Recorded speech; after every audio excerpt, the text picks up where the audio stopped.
नमस्कार दोस्तों, स्वागत है आपका हमारे YouTube चैनल अभिज्ञान कोचिंग रतनगढ़ में। हम हिंदी व्याकरण पढ़ रहे थे और हिंदी व्याकरण में हमारे संज्ञा, सर्वनाम, विशेषण और क्रिया ये टॉपिक चल रहे थे। क्रिया हमने पढ़ ली थी। क्रिया हमने है वो क्रम के आधार पर क्रिया के भेद, अक्रमक और सक्रमक ये चल रहा था, ये हमने पढ़ लिया था। उसके बाद में हम पढ़ेंगे क्रिया है वो काल के आधार पर क्रिया पढ़ेंगे। तो आइए चलते हैं, हम काल के आधार पर है वो क्रिया का भेद हम पढ़ते हैं। आइए,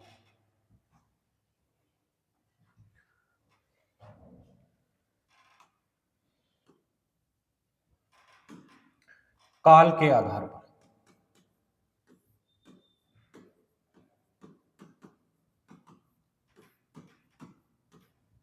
काल के आधार पर क्रिया के है वो तीन भेद होते हैं। कितने भेद? तीन भेद होते हैं। तीन कौन कौन से? आइए चलते हैं। पहला है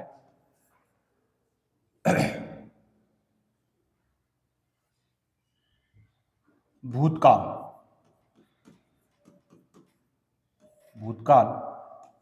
दूसरा है वर्तमान काल। तीसरा है भविष्य काल।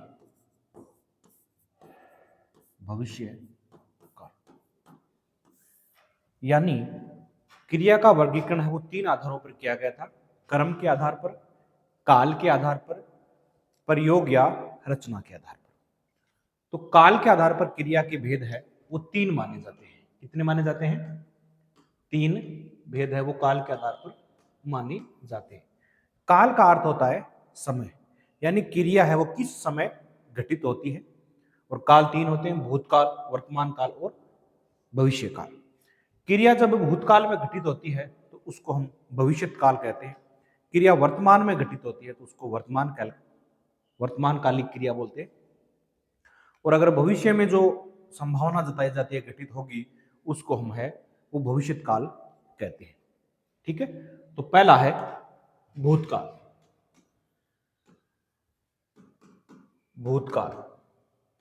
भूतकालिक क्रिया।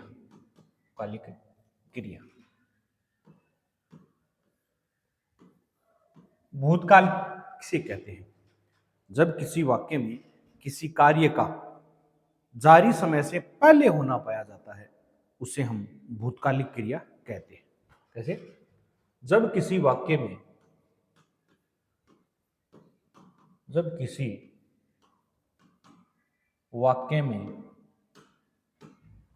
किसी कार्य का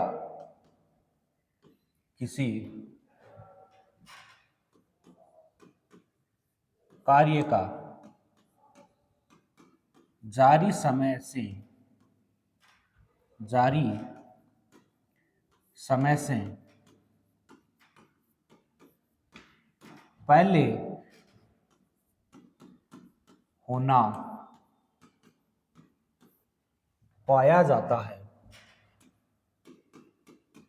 पहले होना पाया जाता है,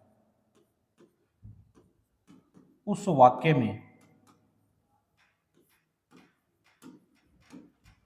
वाक्य में भूतकालिक क्रिया होती है।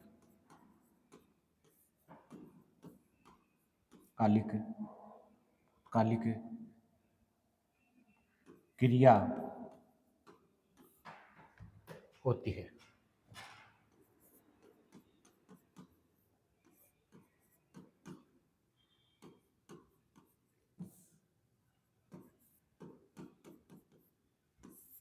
यानी क्रिया है जो समय चल रहा है उससे पहले घटित हो जाती है, उस वाक्य हम भूतकालिक क्रिया मानते हैं।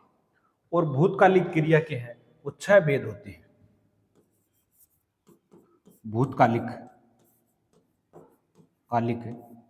क्रिया के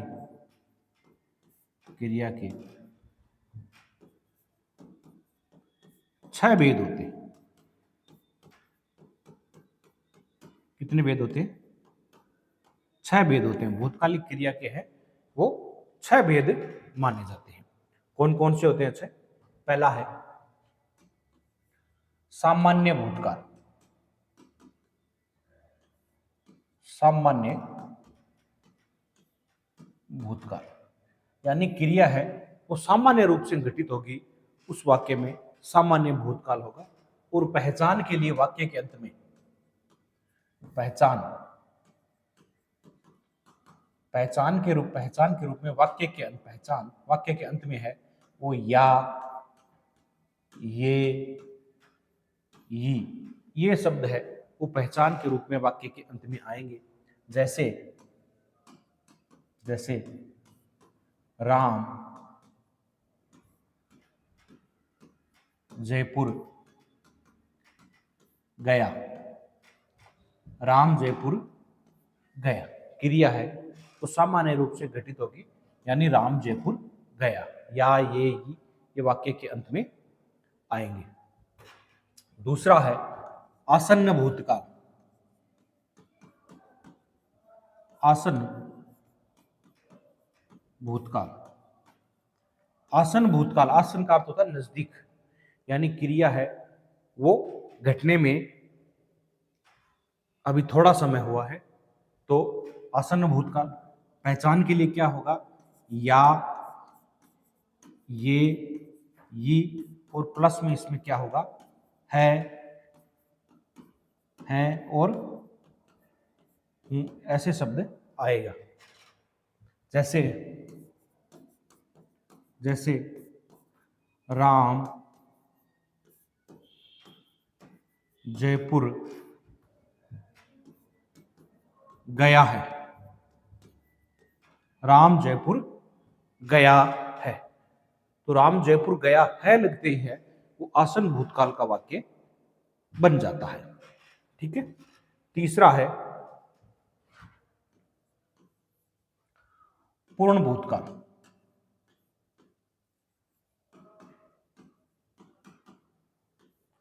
पूर्ण भूतकाल। पूर्ण भूतकाल में वाक्य के अंत में पहचान के रूप में या, ये तो आएंगे, प्लस में था, थी, थे ये आएंगे, या ये आएंगे, चुका था,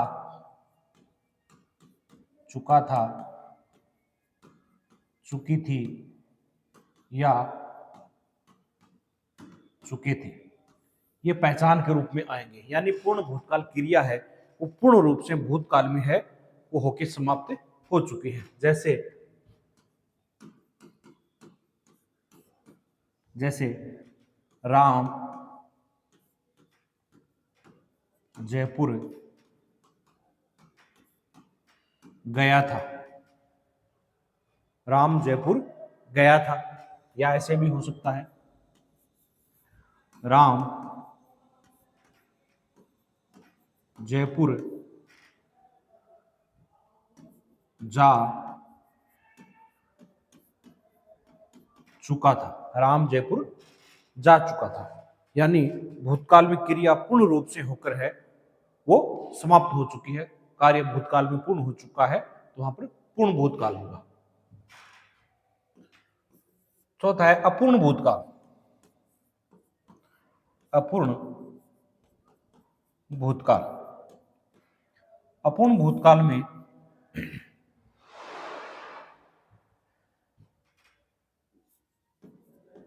रहा था, रही थी, रहे थे, ये वाक्य अंत में आएंगे। जैसे यानी भूतकाल में जो क्रिया है वो पूर्ण नहीं हुई है, अभी तक है वो चल रही है, इसमें अपूर्ण भूतकाल होगा। जैसे राम जयपुर जा रहा था, राम जयपुर जा रहा था। पांचवा भेद है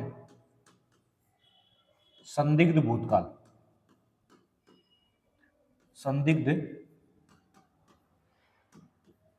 भूतकाल, संदिग्ध भूतकाल। इसमें क्या होगा, रहा होगा, पहचान के रूप में रही होगी, या रहे होंगे, रहे होंगे। यानी क्या होगा इसमें, जैसे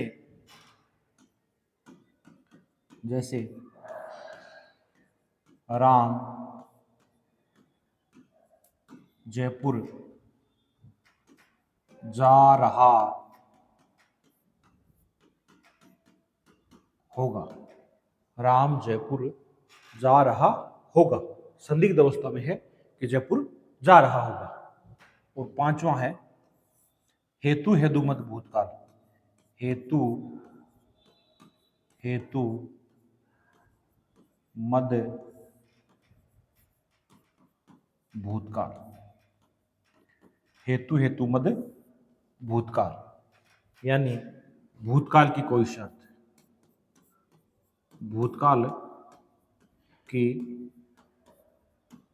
कोई शर्त, और वाक्य है वो यदि तो से शुरू होगा, यदि तो। यानी भूतकाल में कोई, अगर मैं वहां होता या मैं वहां जाता तो ये काम करता, भूतकाल में कोई शर्त। जैसे जैसे यदि राम जयपुर जाता तो हवा महल देखता, यदि राम जयपुर जाता तो हवा महल देखता, ये भूतकाल की कोई शर्त है। तो भूतकालिक क्रिया है के 6 भेद होते हैं। कौन कौन से? सामान्य भूतकाल, आसन्न भूतकाल, पूर्ण भूतकाल, अपूर्ण भूतकाल, संदिग्ध भूतकाल और हेतु हेतु मद भूतकाल। इसके अलावा अगर किसी वाक्य में बैठना सोना क्रिया का प्रयोग हो रहा है और क्रिया रूप क्रिया के साथ हुआ था, हुई थी ऐसे शब्द हैं, नियम है ये कि नियम, यदि किसी वाक्य में बैठना और सोना, सोना क्रिया के साथ, क्रिया के साथ साथ साथ वाक्य के अंत में हुआ था, हुई थी या हुए थे लिखा हो, लिखा हो, लिखा हो, लिखा हो, तो वहां अपूर्ण भूतकाल माना जाता है, अपूर्ण भूतकाल माना जाता है। जैसे जैसे बंदर पेड़ पर बैठा हुआ था, बंदर पेड़ पर बैठा हुआ था। बच्चे बच्चे कमरे में सोए हुए थे, बच्चे कमरे में सोए हुए थे, बच्चे कमरे में सोए हुए थे। तो इस प्रकार किसी वाक्य में बैठना सोना क्रिया का प्रयोग हो रहा है और वाक्य के अंत में हुआ था, हुई थी, हुए थे ऐसे शब्द लिखे हैं, तो वहां पर है वो अपूर्ण भूतकाल माना जाता है। कौन क्या माना जाता है? अपूर्ण भूतकाल माना जाता है। चलिए आगे चलते हैं दूसरी भेद है वर्तमान कालिक क्रिया, वर्तमान कालिक क्रिया। आप बताएं, कमेंट करके हमें बताएं कि वर्तमान कालिक क्रिया के कितने भेद होते हैं, बताइए। चलिए, वर्तमान कालिक क्रिया के है वो 5 भेद होते हैं। कितने भेद? 5 भेद माने जाते हैं। 5 भेद। पहला भेद है सामान्य वर्तमान काल, सामान्य वर्तमान काल, सामान्य वर्तमान काल। सामान्य वर्तमान काल के पहचान के लिए वाक्य के अंत में है ता है, ती है और ते है। ता हूं और ती हूं, ये वाक्य के अंत में आता है। जैसे जैसे राम पुस्तक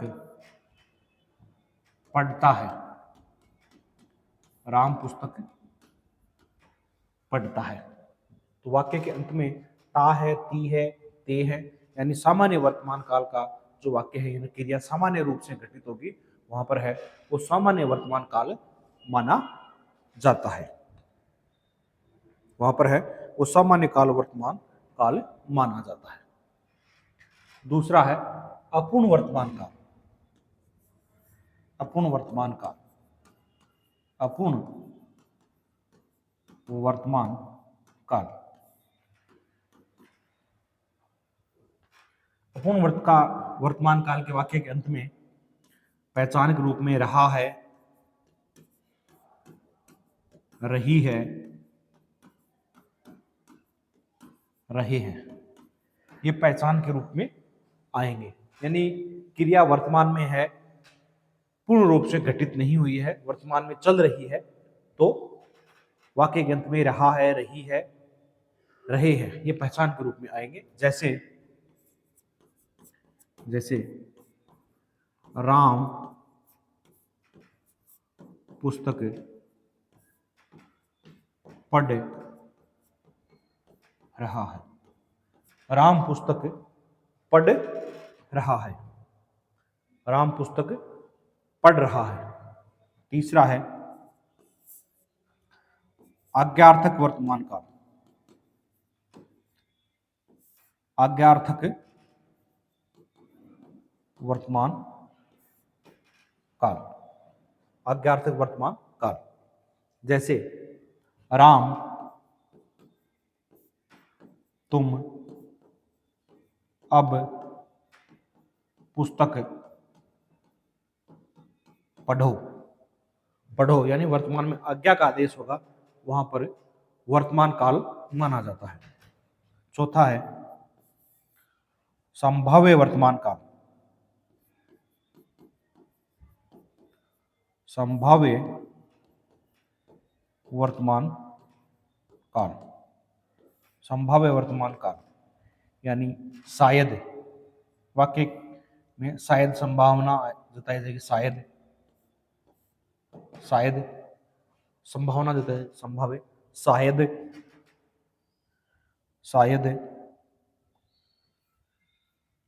शायद बाहर कोई, शायद बाहर कोई आया है, तो संभावना जताई जाएगी, वहां पर संभाव्य वर्तमान काल माना जाएगा। सामान्य वर्तमान काल, अपूर्ण वर्तमान काल, संदिग्ध वर्तमान काल।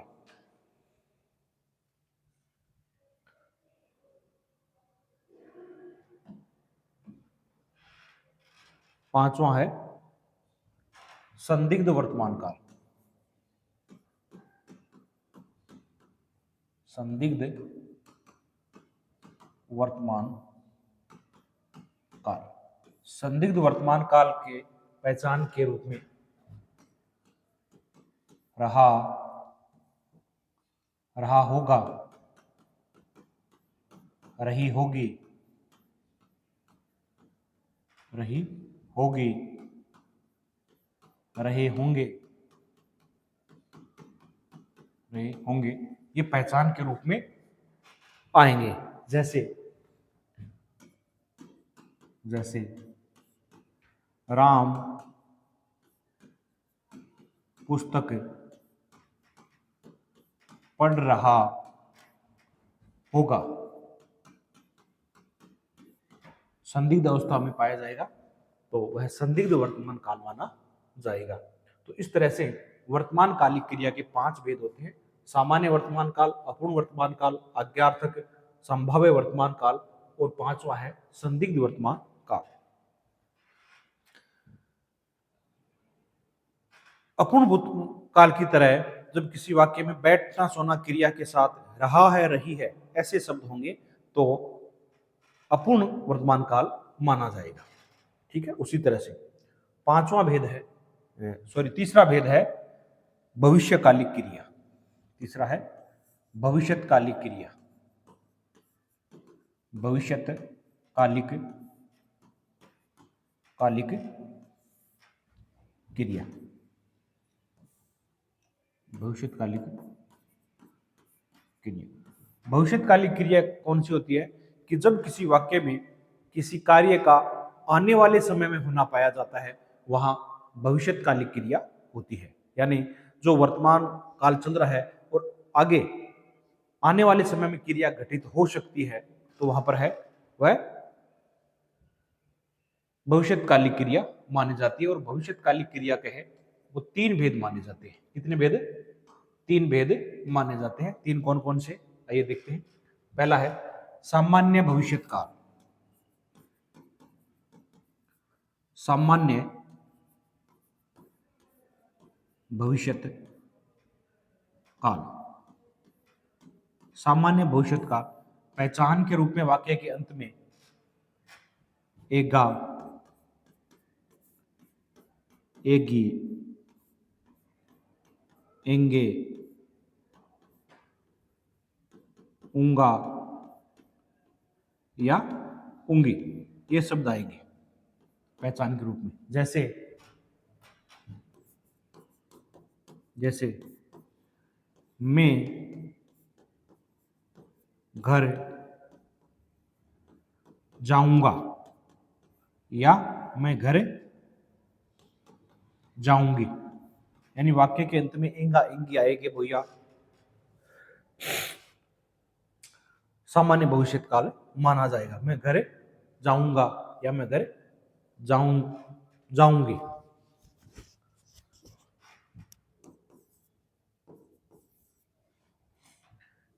वे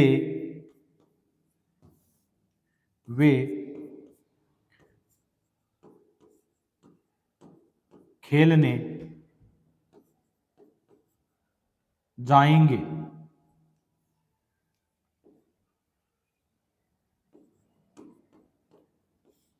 वे खेलने जाएंगे, यानी सामान्य भविष्यत काल है वो सामान्य भविष्य काल में घटित होने वाली क्रिया। दूसरा भेद है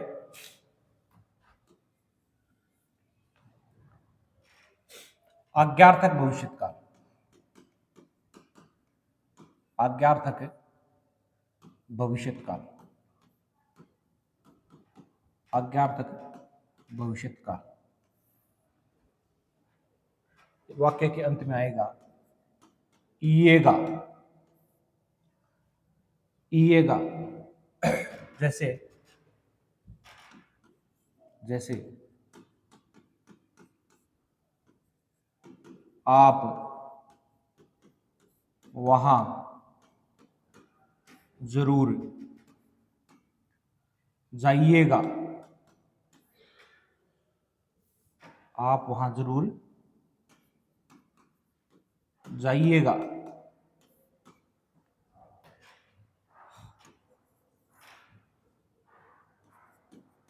आप वहां पधारिएगा, पधारिएगा, ये शब्द ही आएगा, पधारिएगा, पधारिएगा, पधारिएगा, ऐसे आएगा। तीसरा है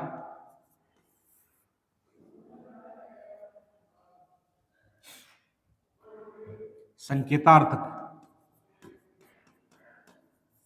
संकेतार्थक भविष्यत काल, संकेतार्थक भविष्यत काल। इसके वाक्य के अंत में सकता है, सकती हैं या सकते हैं, इस प्रकार से पहचान के रूप में आएंगे, या चाहिए शब्द आएगा, या चाहिए शब्द आएगा। जैसे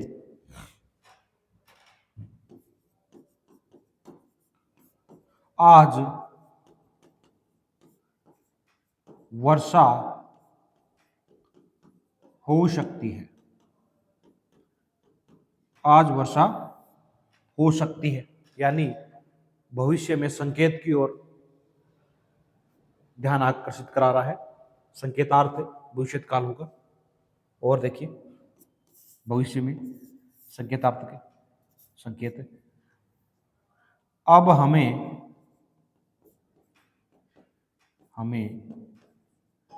घर, अब हमें घर चलना चाहिए, अब हमें घर चलना चाहिए। तो इस प्रकार भविष्यत्कालिक क्रिया के तीन भेद होते हैं: सामान्य भविष्यत्काल, आज्ञार्थक भविष्यत्काल और संकेतार्थक भविष्यत्काल। तो दोस्तों, आज हमने क्रिया के काल के आधार पर भेद पढ़ा, जिसमें भूतकालिक क्रिया, वर्तमानकालिक क्रिया और भविष्यत्कालिक क्रिया।